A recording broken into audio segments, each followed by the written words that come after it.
Nell'elite del calcio giovanile siciliano vi è stabilmente da qualche anno, dopo aver scalato sempre più gli indici di gradimento, tra i settori giovanili più ambiziosi e appetibili alle pendici dell'Etna.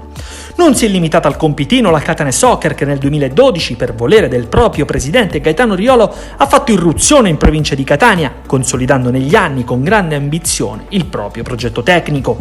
Una macchina organizzativa ben oleata, sia a livello tecnico che dirigenziale, orientata alla valorizzazione di un serbatoio giovanile che possa fungere da riferimento in Sicilia e nel sud Italia. Dati alla mano, la Catane Soccer, dopo aver conseguito il titolo provinciale nel 2014 e ottenuto il pass tra i regionali, ha alzato sempre di più l'asticella, serrando un ritmo estremamente impegnativo anche per la nutrita concorrenza.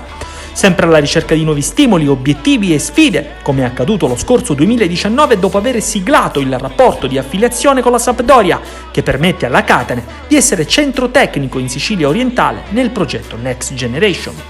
Una scelta vincente che ha inizio dalle sue fondamenta, come in ogni nucleo che si rispetti, e mai poteva essere più azzeccata la ricerca di una casa, l'Endros Sport Club, che è insito fascino e modernità per uno degli impianti sportivi più invidiati della provincia etnea. Se il contenitore è di rilievo, spetta a un professionista che badi al contenuto e alla gestione dell'area tecnica. La Catane Soccer decide di affidare 2 anni addietro il compito a Sergio Almiron, che nella sua carriera di calciatore ha fondato il proprio credo proprio sul lavoro di collante tra i reparti, anche al fianco di campioni e autentici fuoriclasse del mondo del calcio.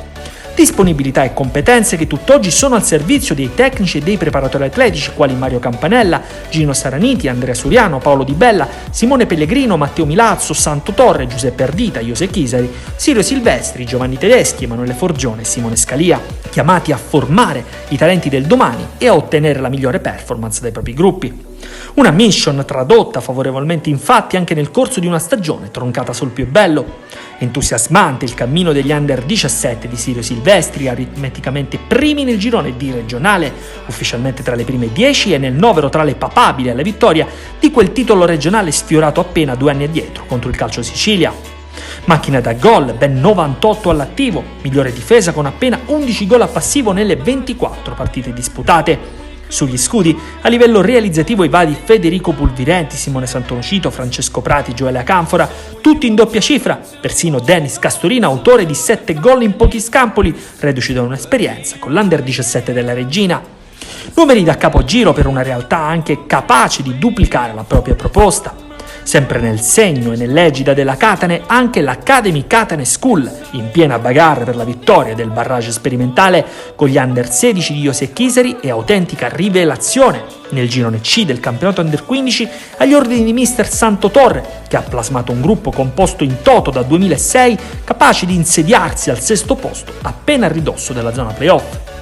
Mai sapremo se i 2004 di Chisari avrebbero chiuso al comando a suggello di un appassionante testa a testa con la Meridiana avanti di appena 2 lunghezze.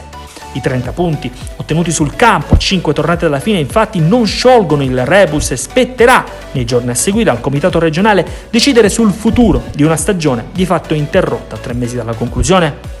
Notevole, dicevamo poc'anzi, il cammino degli Under 15 di Santo Torre, che oltre a strappare la scena ha lanciato talenti, alcuni fra questi Lorenzo Limina, Carmelo Marchese, che non faticheranno la stagione a venire a imporsi sulla scena regionale.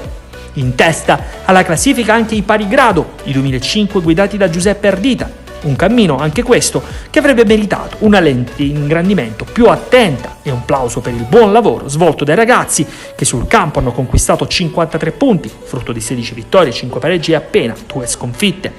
Anche in questo caso sugli scudi Luca Nischwitz, autore di ben 28 gol, vice capocannoniere del girone, ma con tanti occhi puntati che lasciano ben sperare circa la sua crescita individuale. Non mancano, insomma, i presupposti per guardare al futuro con fiducia e ottimismo, fin tanto che avremo grande passione e grande lungimiranza a servizio del calcio giovanile. Il nostro applauso va alla Catane che nei suoi primi 8 anni di storia annoveriamo tra le big del calcio giovanile siciliano.